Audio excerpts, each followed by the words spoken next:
السلام عليكم ورحمة الله وبركاته.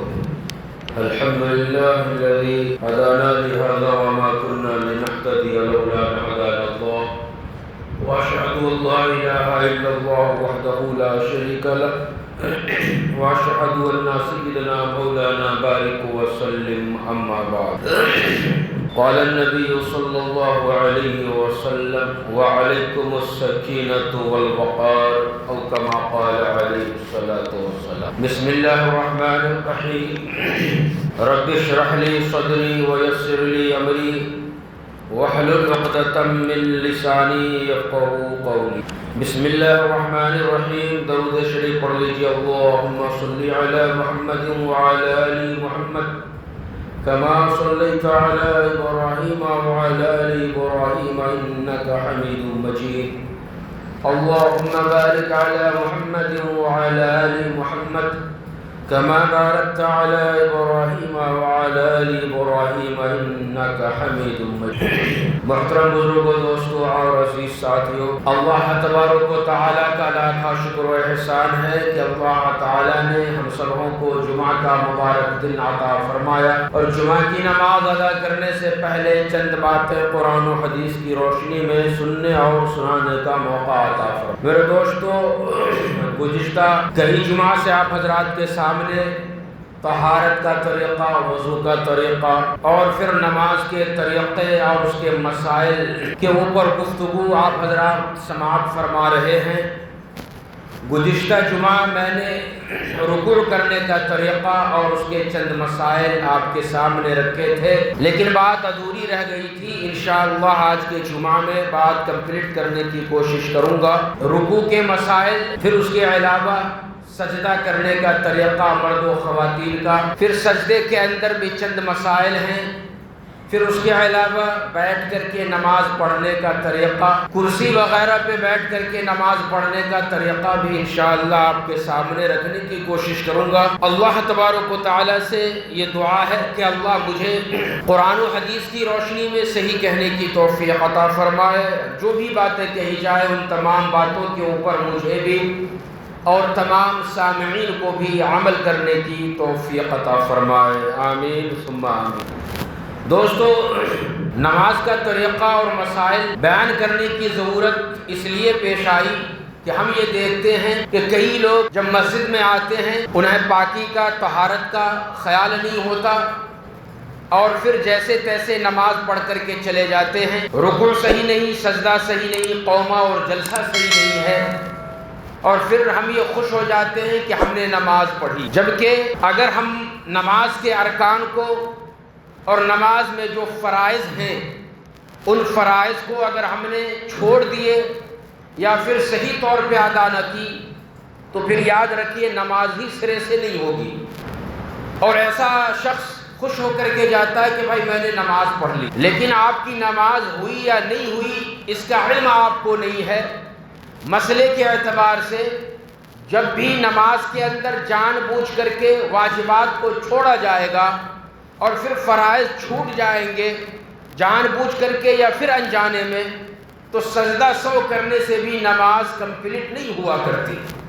لہذا ہمیں چاہیے کہ ہم ابھی جو بھی مسئلہ نماز کا، رکوع کا اور سجدہ کا جو باقی رہ گیا ہے وہ آپ کے سامنے جب بھی آئے تو آپ بغور سماعت فرمائیے. اور یہ مسائل نمازوں کے ایسے ہیں جو ایک بار سننے سے آپ کو یاد نہیں رہتا، بلکہ ایسے مسئلے کو بار بار سنا جاتا ہے. جب آپ بار بار اسے سنیں گے ایک ہی مسئلے کو، جب جا کر کے آپ کو یاد آئے گا. اور پھر انشاءاللہ نماز میں اگر اس طرح کی غلطی آ گئی تو مسئلہ معلوم ہونے کی وجہ سے، اس غلطی کی وجہ سے یا تو ہم سجدہ سہو کریں گے پھر یا نماز کا ادا کریں گے. جو بھی مسئلہ بن پائے گا اس اعتبار سے ہم اور آپ عمل کر سکتے ہیں. تو آئیے ہم اور آپ مسئلے کی طرف چلتے ہیں. گزشتہ جمعہ میں نے رکوع کا طریقہ بتلایا تھا کہ ہمیں رکوع کس طریقہ پر کرنی ہے، اور اس کے چند مسائل بھی آپ کے سامنے رکھے. ایک مسئلہ آپ اس سلسلے میں یہ سمجھیے کہ آپ جب مسجد میں آئے، جماعت ٹھہری ہوئی تھی، اور جب جماعت ٹھہری ہوئی ہوتی ہے تو آدمی دوڑ لگا کر کے مسجد میں آتا ہے، اور خاص طور پہ دوڑ اس وقت میں لگتی ہے جب امام صاحب رکوع کے اندر ہوں۔ تو ہر مقتدی کی یہ خواہش ہوتی ہے، چاہے وہ ڈائریکٹ مسجد کے اندر آ رہا ہو یا پھر وضو خانے کے اوپر بیٹھ کر کے وضو کر رہا ہو اور اسے پتا چلے کہ امام صاحب رکوع میں چلے گئے، تب یہاں پہ دوڑ لگائی جاتی ہے۔ کیا یہ دوڑ لگانا اور دوڑ کر کے نماز میں رکوع میں شامل ہونا یہ شرعی اعتبار سے کیا ہے؟ نبی کریم صلی اللہ علیہ وسلم کا کیا حکم ہے؟ ہم نے خطبے کے اندر جو مسلم شریف کی یہ حدیث ہے اس کا ایک ٹکڑا آپ کے سامنے رکھا، جس کے اندر بیان فرمایا نبی کریم صلی اللہ علیہ وسلم نے وعلیکم السکینۃ والوقار، کہ جب تم نماز کے لیے آؤ تو تمہارے اوپر سکینت طاری ہو، ایک وقار کے ساتھ تم آؤ کہ ہاں کوئی شخص آ رہا ہے، اللہ تبارک و تعالیٰ کے دربار میں وہ آ رہا ہے اور اللہ تبارک و تعالیٰ سے گفتگو کرنے کے لیے آ رہا ہے۔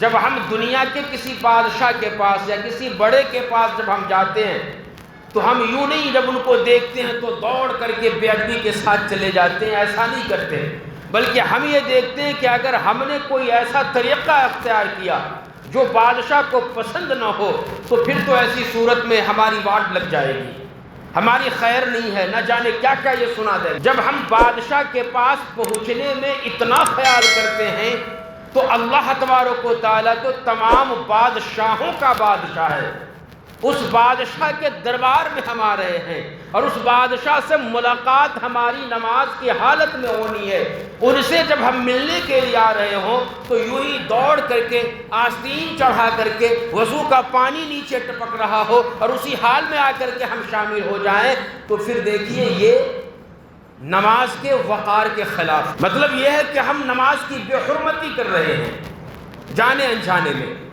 اس واسطے جب آپ اس حال میں مسجد میں پہنچیں کہ امام صاحب رکوع کے اندر ہوں تو آپ نے وقار کے ساتھ دوڑ کر کے ہرگز نہیں آنا ہے، بلکہ آہستگی سے جس طریقہ پر عام طور پہ چلا جاتا ہے اس حساب سے ہمیں آنا ہے۔ جب ہم دوڑ کر کے آتے ہیں تو پھر غلطی کیا ہوتی ہے؟ غلطی یہ ہوتی ہے کہ ہم نے اللہ اکبر جو تکبیر تحریمہ ہے یہ فرض ہے، اس فرض تکبیر تحریمہ کو ہر نماز پڑھنے والے کو ادا کرنا یہ ضروری ہے۔ جب آپ شامل ہو رہے ہیں رکوع کے اندر تو رکوع میں شامل ہونے کا طریقہ یہ ہوگا کہ اللہ اکبر کہہ کر کے ہاتھ کو کانوں تک لے جائیں، پھر اس کے بعد ایک تکبیر ہوگی مکمل اللہ اکبر، یہ تکبیر تحریمہ کی تکبیر ہوئی، اور اس کا کہنا اتنا کہنا ہر مسلمان نماز پڑھنے والے کے اوپر فرض ہے۔ اگر ہم نے اس کو کمپلیٹ لے پھر اس کے بعد جب رکوع میں جائیں گے تو دوسری تکبیر جس کو تکبیر انتقال کہا جاتا ہے وہ اللہ اکبر دوسری تکبیر کہتے ہوئے پھر ہمیں رکوع کے اندر جانا ہے۔ اب جب دوڑ کے آ رہے ہوتے ہیں تو کیا ہوتا ہے؟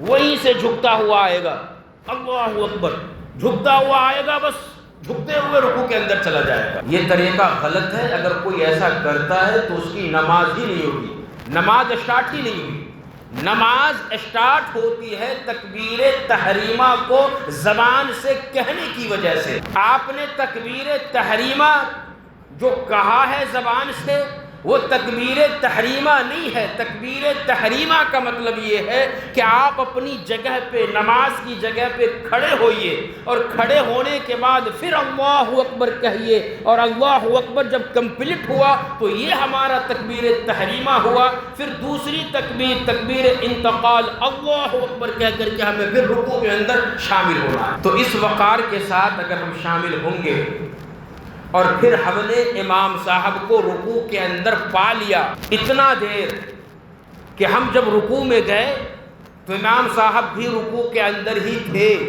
اور اتنا دیر تھے کہ ہم شامل ہونے والا شخص کم سے کم ایک دفعہ سبحان ربی العظیم یا پھر سبحان ربی الاعلیٰ رکوع یا سجدے کی جو تسبیح ہے اس کے مقدار اگر وہ رکوع میں امام کو پا لیا تو پھر وہ رکوع وہ رکعت آپ کی شمار کی جائے گی۔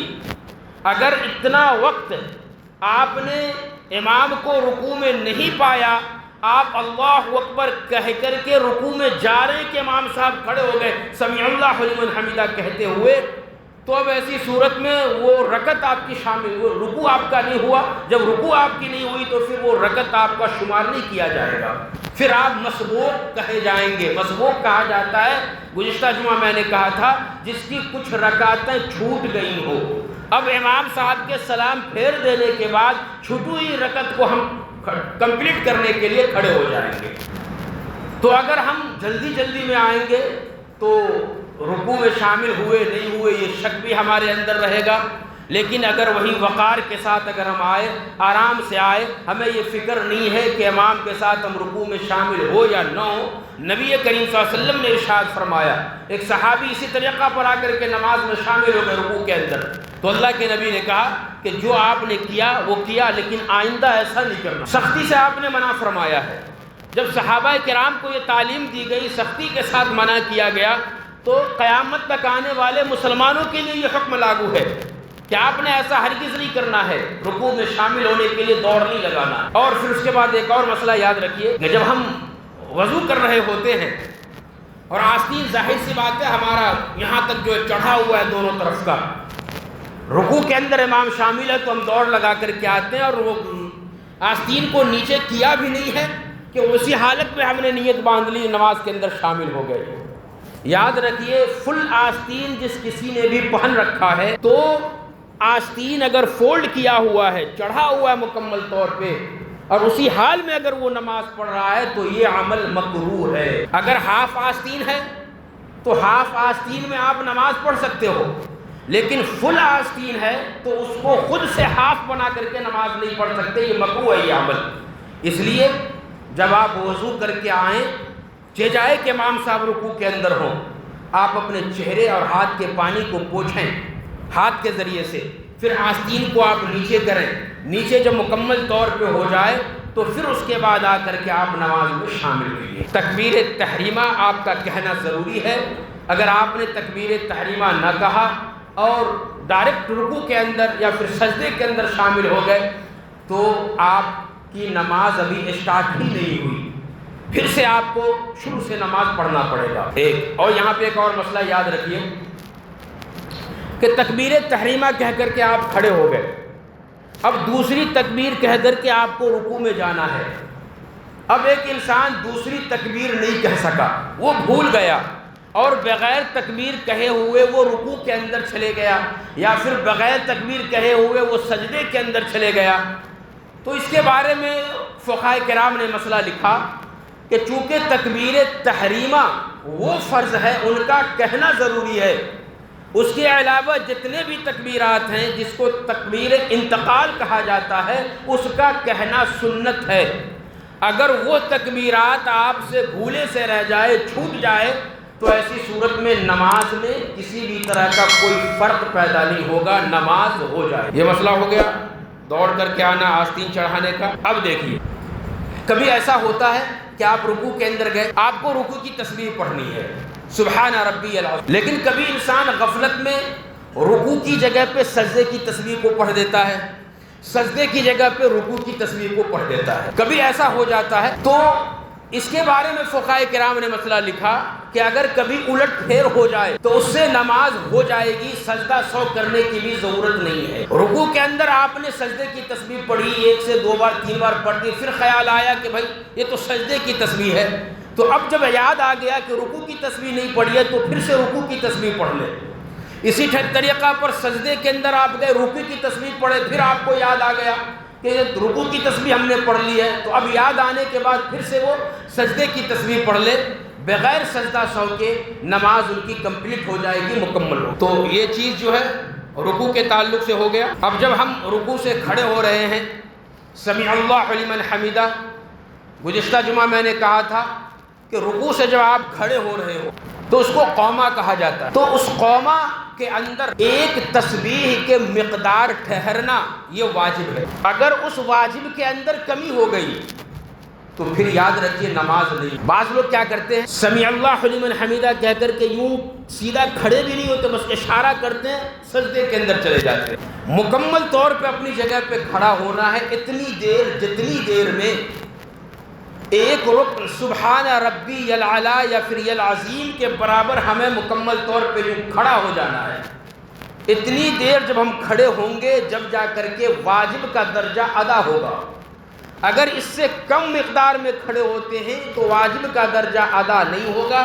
جب واجب ادا نہیں ہوا تو اب ایسی صورت میں یاد رکھیے اگر ہم نے جان بوجھ کر کے ایسا کیا ہے تو سجدہ سہو کرنے سے بھی نماز مکمل نہیں ہوگی، اور اگر بھولے سے کیا اور پھر یاد آیا ہو سکتا ہے کہ قومہ ہمارا صحیح نہیں ہوا تھا اور سجدہ سہو کر لیا تب جا کر کے نماز مکمل ہوگی۔ لیکن عام طور پہ آدمی سجدہ سہو کرتا ہی نہیں ہے۔ کیوں؟ اس لیے نہیں کرتا کہ اسے یہ یقین ہے کہ بھائی ہمارا قومہ مکمل ہوا ہے۔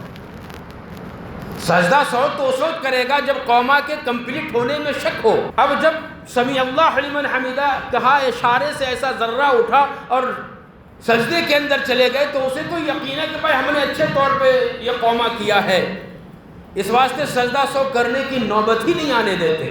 اور ظاہر سی بات ہے جب ہم نے ایسی حرکت کی ہے تو نماز ہماری کمپلیٹ نہیں ہوگی۔ اس چیز کو دھیان میں رکھیں، یاد رکھیے۔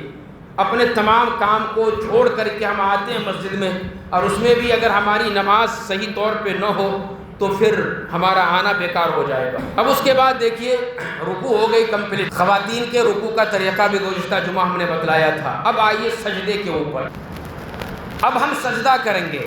ہم جب سجدہ میں جائیں گے تو یوں آپ کھڑے ہوئے ہیں، سجدے میں جانے کے لیے یوں بالکل اسٹیپ نیچے ہمیں آنا ہے۔ یوں آتے آتے ہمیں جو ایسا جھک کر کے نہیں آنا ہے، بلکہ جب ہم آ رہے ہیں تو نیچے ایسا بیٹھیں گے۔ جب ہم گھٹنے کو رکھیں گے پہلے زمین کے اوپر، اور پھر جب ہاتھ ہم رکھیں گے تو اس کے بعد ہمارے کمر کا حصہ جو ہے اب وہ جھکنا شروع ہوگا۔ یہ طریقہ نبی کریم صلی اللہ علیہ وسلم نے سجدہ کر کے بتلایا، اور سجدہ کا یہ سنت طریقہ ہے۔ سجدہ جب ہم کر رہے ہوں تو ہم اس طریقہ پر ایسا بیٹھیں گے، جائیں گے ایسا سجدہ میں اللہ اکبر کہتے ہوئے یوں اس طریقہ پر ہم بیٹھیں گے۔ بعض لوگ پہلے سے جھک کر کے سجدے کے اندر جاتے ہیں، یہ سنت طریقہ نہیں۔ ہاں اگر کوئی تکلیف ہو کہ ہم اس طریقہ پر سنت کے حساب سے جیسا بیٹھنا ہے اس طریقہ پر ہم نیچے سجدے کے اندر نہیں جا سکتے، پہلے ہمیں ہاتھ ٹیکنا ہے زمین پہ، نہیں تو تکلیف ہوگی یا پھر گر جائیں گے، یا بیماری جو لگی ہوئی ہے وہ اس میں درد بڑھ جانے کا خدشہ ہے، تو اب ایسی صورت میں مجبوری ہے تو مجبوری میں یہ چیزیں جائز ہیں۔ لیکن جو لوگ صحت مند ہیں، اچھے طور پہ رکوع اور سجدہ کر سکتے ہیں، تو انہیں چاہیے کہ وہ نماز کے اندر سنت طریقہ مکمل طور پہ وہ ادا کریں۔ تو جب آپ سجدے میں جا رہے ہیں تو پہلے آپ اپنے دونوں گھٹنا کو رکھیے، اس کے بعد اپنے ہاتھ کے ہتھیلی کو رکھیے، پھر اس کے بعد اپنے ناک کو رکھیے، پھر اس کے بعد پیشانی کو رکھیے۔ تو یہ طریقہ اس طریقہ پر جانا ہے۔ پھر جب آپ سجدے سے اٹھیں گے تو ترتیب الٹ جائے گی، پہلے آپ نے پیشانی اٹھانا ہے، پھر ناک کو ہٹانا ہے، پھر اس کے بعد ہاتھ کو اٹھانا ہے، پھر گھٹنے کو اٹھانا ہے۔ جب آپ سجدے سے جب اٹھ رہے ہیں تو آپ زمین کے اوپر ایسا ہاتھ ٹک کر کے سجدے سے ڈائریکٹ جب آپ دوسری یا تیسری رکعت یا چوتھی رکعت کی طرف آئیں گے تو آپ نے ایسا کرنا ہے کہ پیشانی اٹھی، ناک اٹھے، پھر اس کے بعد ہاتھ اٹھا، پھر زمین کے اوپر ہاتھ کو ٹیکنا نہیں ہے بلکہ بغیر ٹیکے ہوئے ہم اپنی طاقت پہ یوں کھڑے ہو جانا ہے۔ یہ ہے سجدہ سے اٹھنے کا طریقہ۔ پھر جب آپ سجدے کے اندر جا رہے ہیں تو یہ آپ کے ہاتھ کی انگلیاں جو ہیں وہ قبلے کی طرف ہونا ہے۔ ہاتھ کا یہ کہنی کا جو یہ حصہ ہے یہ زمین سے الگ رہنا ہے۔ یہ مردوں کا طریقہ ہے سجدہ کرنے کا۔ پھر اس کے بعد یہاں سے لے کر کے بغل تک کا جو یہ حصہ ہے یہ آپ کے یہ پہلو سے الگ رہنا ہے۔ ران سے یا بدن کے کسی بھی حصے سے ہمارا یہ اعضاء ملا ہوا نہیں رہنا، بالکل کھلا ہوا رہنا۔ یہ اس وقت میں ہے جب آپ اکیلے نماز پڑھ رہے ہوں، لیکن اگر آپ جماعت کے ساتھ نماز پڑھ رہے ہیں، دونوں طرف آپ کے مقتدی کھڑے ہوئے ہیں، تو پھر جب آپ سجدہ کر رہے ہیں تو ہاتھ کے اس حصہ کو اتنا مت کھولیے کہ بازو والوں کو آپ نے اس طریقہ پر رکھنا ہے کہ زمین سے ہٹ کے بھی رہنا ہے، پہلو سے بھی ہٹ کے رہنا ہے، اور بازو والے کو تکلیف بھی نہیں پہنچنی ہے۔ اس بات کا خیال رکھنا ہے۔ بعض لوگ جب سجدہ میں جاتے ہیں تو ہاتھ کو یوں نہیں رکھ کے ایسا کر کے اپنے اس کہنی کو اس طریقہ پر نکال دیتے ہیں کہ بدن سے بھی الگ ہو، زمین سے بھی الگ ہو۔ نہیں، ہمارے ہاتھ کی انگلی کو قبلے کی طرف ہمیں رکھنا ہے، پھر اس کے بعد ہاتھ کو یوں اس طریقہ پر زمین سے اٹھانا ہے۔ اگر ہم نے انگلی کو بھی ایسا فولڈ کر دیا، قبلے سے رخ الگ کر دیا، تو پھر یہ سجدے کا صحیح طریقہ نہیں ہے۔ عورتیں جب سجدہ کریں گی تو ان کی بھی انگلیاں قبلے کی طرف ہوں گی، ملی ہوئی ہوں گی، اس کی ہاتھ کا جو کوہنی کا حصہ ہے زمین سے چپک کر کے ہوگا، یہ پہلو جو مکمل طور پہ ملا ہوا ہوگا، دونوں پاؤں کا جو یہ حصہ ہے وہ مکمل طور پہ بالکل ملا ہوا ہوگا، یعنی جتنا زیادہ ہو سکے عورتوں کو سجدے میں پردے کا خیال کرنا ہے۔ مردوں سے عورتوں کا کیا کہتے ہیں سجدہ کی حالت مکمل طور پہ مختلف ہوگی۔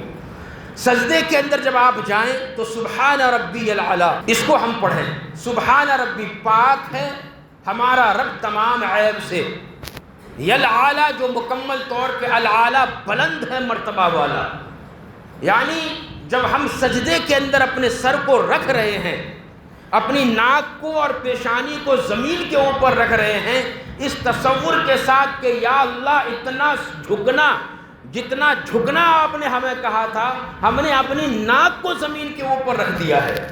بھائی کسی کے سامنے جھکنے میں یا کسی کے سامنے عاجزی کرنے میں اگر کسی کی ناک کٹ رہی ہو تو وہ کہتا نہیں بھائی میری ناک کٹ جائے گی، بات جب ناک کے اوپر آتی ہے تو آدمی تن کر کے کھڑا ہو جاتا ہے کہ نہیں اب میں اس سے زیادہ آگے نہیں بڑھ سکتا، بے عزتی میری اس سے زیادہ ہوگی، اب میں برداشت نہیں کروں گا۔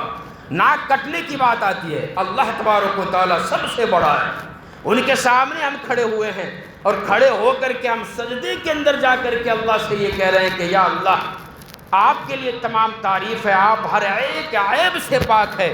آپ نے ہمیں کہا رکوع کرنے کے لیے، جھکنے کے لیے، آپ کے سامنے میں رکوع کے اندر چلے گیا، اس سے بھی آگے آپ نے کہا اپنی ناک اور پیشانی کو میرے سامنے جھکا دو۔ یا اللہ میں نے آپ کے سامنے جھکا دیا ہے، آپ بے عیب ہے اور سب سے زیادہ بلند مرتبہ والے ہیں، آپ کے سامنے اگر مجھے جھکنا پڑے، سجدہ کرنا پڑے، ناک زمین پہ رگڑنی پڑے تو میں اس کے لیے بھی آمادہ ہوں۔ یا اللہ میں نے یہ کر کے دکھلایا ہے، اب یہ کہنا کہ یا اللہ سجدے سے اٹھ کر کے رب اغفر لی، یا اللہ مجھے معاف فرما، ورزقنی ہمارے رزق میں اضافہ فرمائیے۔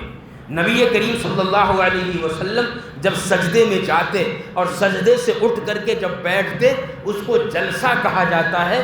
یہاں بھی آدمی نماز میں چوری کر جاتا ہے، صحیح سے جلسہ نہیں کرتا، جبکہ جلسہ میں ایک رکن کے برابر بیٹھنا یہ واجب ہے۔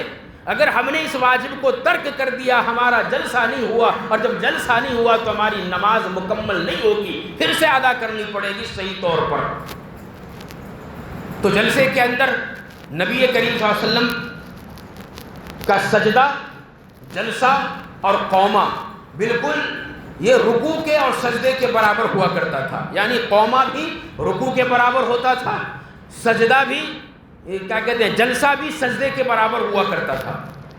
اس طریقہ پر آپ قومہ اور جلسہ کیا کرتے تھے، لیکن آج تو ہم لوگوں کی عادت ہو گئی ہے بس اٹھنا اور بیٹھنا ہے اور جلدی جلدی ادا کرنا، پھر اپنے گھر کو جانا ہے۔ تو میرے دوستو نبی کریم صلی اللہ علیہ وسلم جب جلسے میں آتے بیٹھتے تو اس وقت میں دعا کیا کرتے تھے، کیا کرتے تھے؟ اللہم اغفر لی ورحمنی وعافینی وحدینی ورزقنی۔ اس کا ترجمہ اتنا پیارا ہے، اتنی پیاری دعا ہے یہ کہ اگر ہم اور آپ یاد کر لیں اور یاد کرنے کے بعد اسے ہم ادا کریں گے حالت نماز میں، اللہ تبارک و تعالیٰ اپنے بندے نماز پڑھ رہے بندے کی طرف پوری رحمت کے ساتھ متوجہ ہوتا ہے، اور ایسے وقت میں اگر بندہ عاجزی کے ساتھ اللہ سے دعا کرے تو اللہ تبارک و تعالیٰ ان کی دعا کو ضرور قبول فرمائے گا۔ چنانچہ جب ایک بندہ کہتا ہے جلسے میں بیٹھ کر کے اللہم اغفر لی، اے اللہ مجھے معاف فرما دے، جو بھی گناہ ابھی تک ہو چکے ہیں اسے معاف فرما دے، ورحمنی اور ہمارے اوپر رحم فرما، وعافینی اور مجھے عافیت عطا فرما، تمام تکلیفوں سے بچا لے، وحدینی مجھے ہدایت بھی نصیب فرما، اور ورزقنی سب سے بڑا مسئلہ ہر ایک انسان کے لیے رزق کا ہوتا ہے، کھانے پینے اوڑھنے ٹھہرنے کا ہوتا ہے۔ اگر وہ یہ دعا کرے ورزقنی ہمارے لیے بہترین رزق کا انتظام فرما، اور اللہ نے اس دعا کو قبول فرمایا تو انشاءاللہ ہمیشہ کے لیے انسان کی ٹینشن دور۔ تو میرے دوستو یہ جلسہ کا طریقہ ہوگا، اور پھر اس کے بعد ہم سجدے کے اندر جائیں گے، پھر دوسرے سجدے میں۔ دیکھیے اب جب ہم بیٹھیں گے سجدے کے اندر جو بیٹھنا، سجدے کے بعد تشہد میں جو بیٹھتے ہیں اور جلسے میں جو بیٹھتے ہیں، اس کے بارے میں دو حدیث۔ ایک حدیث یہ ہے کہ نبی کریم صلی اللہ علیہ وسلم جب بیٹھتے سجدے میں، دیکھیے سجدے میں جب آپ جا رہے ہیں تو ایک مسئلہ بتلا دوں کہ آپ نے ناک کو بھی زمین پہ لگانا ہے، پیشانی کو بھی لگانا ہے۔ کسی تکلیف کی وجہ سے اگر آپ ناک نہیں لگا رہے ہیں تو مجبوری میں یہ معاف ہے، لیکن آپ نے اپنے دونوں پاؤں کو بھی زمین سے ٹچ کر کے رکھنا ہے حالت سجدہ میں۔ اگر ایسا نہیں کریں گے تو یہ عمل مکروہ ہوگا۔ ایک سوال یہاں پہ پیدا ہوتا ہے کہ اگر ہم نے سجدے کے اندر اپنے پاؤں کو زمین پہ ٹچ نہ کیا، مکمل ہی نہ کیا، تو یاد رکھیے پھر آپ کا سجدہ نہیں ہوا۔ جب سجدہ نہیں ہوا تو نماز نہیں ہوگی۔ لیکن آپ نے ایک لمحے کے لیے زمین کو، سجدے کو، پاؤں کو جو ٹچ کیا ہے، اتنی مقدار کے ایک رکن آپ ادا کر سکتے ہیں، سبحان ربی العظیم اللہ اکبر کے برابر، تو ایسی صورت میں پھر آپ نے ہٹا لیا، اٹھا لیا، پھر ملا رہے ہیں تو پھر بھی سجدہ درست ہو جائے گا۔ لیکن اس کا یہ عمل لگانا، ٹچ کرنا، اٹھانا اپنے پاؤں کو زمین سے، یہ مکروہ ہے، یہ حرکت ہرگز نہیں کرنی چاہیے۔ سجدے میں ہمارے پاؤں کی انگلیاں جو ہے وہ مکمل طور پہ قبلے کی طرف رہے تو یہ سنت طریقے کے حساب سے ہوگا۔ پھر اس کے بعد میرے دوستو، جب آپ بیٹھ رہے ہیں جلسے کے اندر، پھر تشہد میں، تو نبی کریم صلی اللہ علیہ وسلم جو بیٹھنے کا طریقہ تھا، دو حدیث میں الگ الگ طریقہ پر بتلایا گیا ہے۔ ایک حدیث یہ ہے کہ نبی کریم صلی اللہ علیہ وسلم اپنے بائیں پاؤں کے اوپر بیٹھتے اور سیدھے پاؤں کی انگلی کو یوں اس طریقہ پر کھڑے کر لیتے۔ دوسرا طریقہ یہ تھا کہ دونوں پاؤں کی انگلی کو آپ اس طریقہ پر یوں ایسا کھڑا کرتے تھے۔ یہ طریقہ جو بیٹھنے کا تھا آپ کا جلسے میں تھا، دو سجدے کے درمیان میں کبھی کبھی آپ اس طریقہ پر بھی بیٹھتے اور پھر سجدے کے اندر چلے جاتے۔ اور تیسرا طریقہ آپ کے بیٹھنے کا یہ تھا کہ دونوں پاؤں کو آپ اس طریقہ پر نکال دیتے اور سرین کے بل آپ نیچے زمین کے اوپر بیٹھتے تھے۔ یہ طریقہ بھی کبھی کبھی آپ کیا کرتے تھے، ہمیشہ نہیں کرتے تھے۔ ہمیشہ جس طریقہ پر تشہد اور جلسے کے اندر بیٹھتے تھے وہ طریقہ یہ تھا کہ بائیں پاؤں کو نیچے بچھا کر کے اس کے اوپر بیٹھتے اور دائیں پاؤں کی انگلی کو اس طریقہ پر کھڑے کر کے پھر آپ جلسے اور تشہد میں بیٹھتے تھے۔ یہی طریقہ ہمیں اپنانا ہے۔ عورت کے بیٹھنے کا طریقہ یہ ہوگا کہ وہ اپنے دونوں پاؤں کو بازو نکالیں گی سیدھے طرف اور سرین کے اوپر بیٹھیں گی اور بالکل مکمل طور پہ پردے کا لحاظ کرتے ہوئے چپک کر کے وہ مکمل بیٹھیں گی۔ یہ ان کے بیٹھنے کا طریقہ ہوگا۔ بسا اوقات ایسا ہوتا ہے کہ لوگوں میں مشہور ہے کہ جب ہم بیٹھے ہوں تو ہمارے ہاتھ جو ہے یہ گھٹنا جہاں پہ ختم ہوتا ہے، ہمارے ہاتھ کی انگلی وہیں پہ آ کر کے ہمیں رکھنا ہے۔ یہ سنت طریقہ ہے۔